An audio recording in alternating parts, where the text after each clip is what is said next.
তেলে ভাজা এই চকলেট বনগুলো খেতে একটু বেশিই মজার হয়। আর এগুলো তৈরি করার প্রসেসও খুবই সহজ, যে কেউ তৈরি করে নিতে পারবেন। এই চকলেট বনগুলো আপনারা চাইলে কিন্তু বেশি করে তৈরি করে প্রায় 2 থেকে 3 দিনের মতো সংরক্ষণ করে রাখতে পারবেন।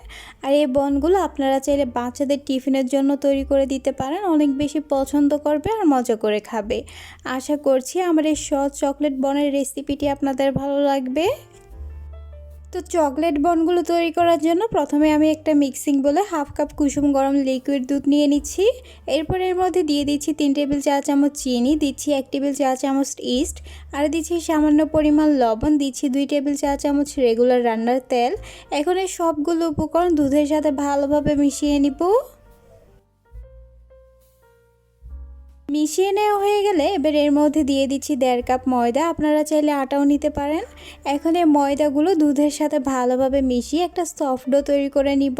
আর আপনাদের যদি এই ডোটা তৈরি করার সময় সামান্য লিকুইড দুধের প্রয়োজন মনে হয় তাহলে এখানে অ্যাড করে দিতে পারেন। তো এই তো আমার সফট একটা ডো তৈরি করে নেওয়া হয়ে গেছে। এখন এই ডোটাকে হাত দিয়ে এভাবে করে একটু গোল করে নিচ্ছি। তারপরে এই ডোটার উপরে সামান্য তেল লাগিয়ে দিচ্ছি, এতে করে উপরটা ড্রাই হয়ে যাবে না। এখন এই ডোটাকে একটা র্যাপিং পেপার দিয়ে ঢেকে রেস্টে রেখে দিব 1 ঘন্টার জন্য। আপনারা চাইলে কিন্তু ঢাকনা দিয়েও ঢেকে রাখতে পারবেন। তো ফিরে এলাম 1 ঘন্টা পর, দেখতেই পাচ্ছেন ডোটা এর মধ্যে ফুলে ডাবল হয়ে গেছে। এখন এখান থেকে র্যাপিং পেপারটা উঠিয়ে নিচ্ছি, তারপরে ডো থেকে বাতাসটা বের করে দিয়ে এটাকে একটু মুথে নিচ্ছি। মথে নেওয়া হয়ে গেলে এবারে ডোটাকে আমি যে কয়টা বন তৈরি করব ঠিক ওই কয়টা ছোট ছোট করে লেচি করে নিচ্ছি।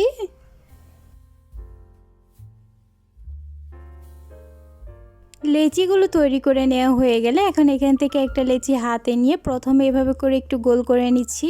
তারপরে 4-5টা হাত দিয়ে এভাবে করে একটু ছড়িয়ে একটা বাটির মতো তৈরি করে নিচ্ছি। এখন এর মাঝ বরাবর একটা চকলেটের টুকরো দিয়ে দিচ্ছি।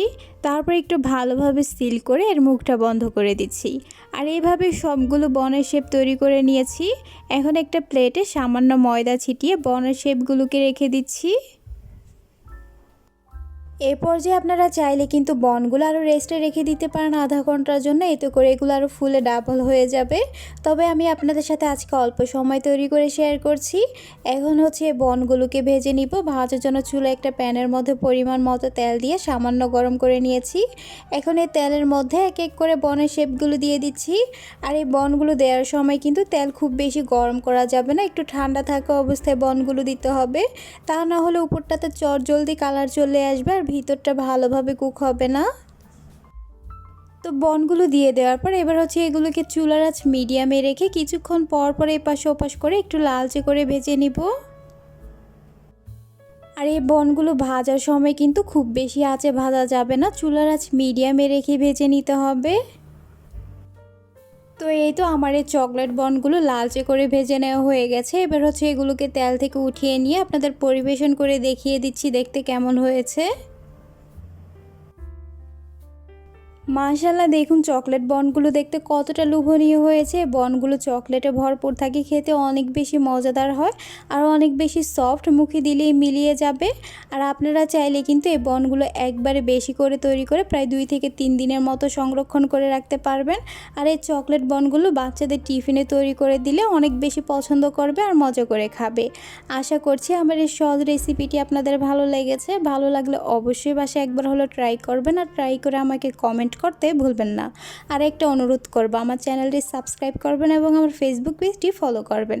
আজ এ পর্যন্ত, আবার দেখা হবে নতুন কোনো এক রেসিপিতে। সে পর্যন্ত সবাই অনেক বেশি ভালো থাকবেন, সুস্থ থাকবেন। আল্লাহ হাফেজ।